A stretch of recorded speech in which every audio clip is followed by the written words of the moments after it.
Kayo yung mga zodiac na magkakaroon ng mga financial risk ngayong April. At ang maganda dyan, kung ano man itong mga financial risk na gagawin nyo, ay magbubunga ng maganda sa inyo.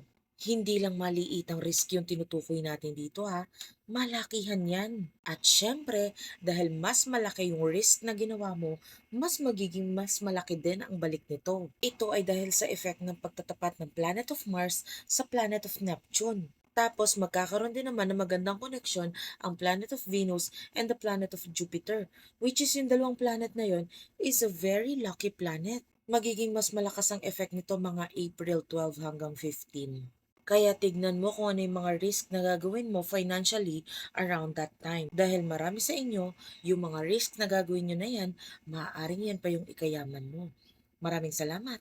Don't forget to follow and like this video ha. At i-comment mo na rin dyan sa baba kung anong zodiac mo. Maraming salamat!